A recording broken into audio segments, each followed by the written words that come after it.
ইদানিং একটা বিষয় প্রচুর পরিমাণে লক্ষ্য করতেছি, সেটা হচ্ছে যে চোখ বন্ধ করলেই শুক্রবার, চোখ বন্ধ করলেই চোখ খুললেই বৃহস্পতিবার শুক্রবার চলে আসতেছে।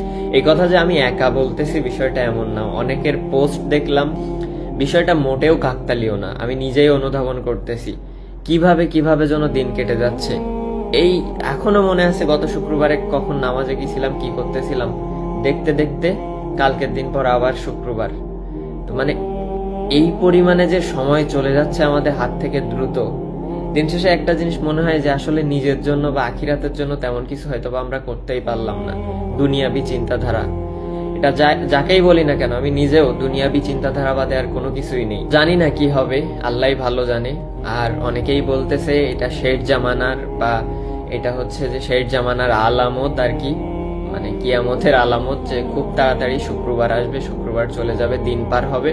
আসলেই হচ্ছে, মানে দিন কিভাবে যেন কেটে যাচ্ছে। সকালে আমি অফিসে যাই, দেন বিকালে আসি, এসে ঘোরাফেরা করে খাওয়া দাওয়া করে ঘুম, দেন হচ্ছে যে আবার একটা দিন শেষ ওইখানেই। দেখতে দেখতে মানে আমি কখনো দেশের বাইরে তো দূরের কথা, দেশের মধ্যেও কোথাও বাড়ি রেখে 4-5 দিন একসাথে অন্য জায়গায় ওইভাবে থাকা হয়েছে বলে আমার মনে পড়ে না। তো দেখতে দেখতে কেমন 44 দিনের মতো কেটে গেল। মানে ভাবা যায় 44 দিন, আর শুক্রবারগুলো কিভাবে কিভাবে পার হচ্ছে। তো আল্লাহ সবাইকে হেদায়েত দান করুক, এইটাই আমি চাই। আল্লাহ আমাকেও হেদায়েত দান করুক। জানি না দুনিয়াতে কতদিন আছি, তবে দিন শেষে যে আশা ভরসা ফ্যামিলির সাথে কাটানোর, তাদের সাথে একসাথে থাকার, এতটুকুই আর কি।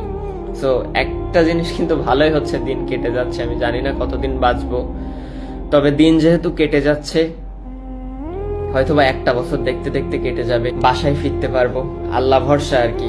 আপনারা দোয়া কইরেন, আপনাদের জন্য দোয়া থাকলো।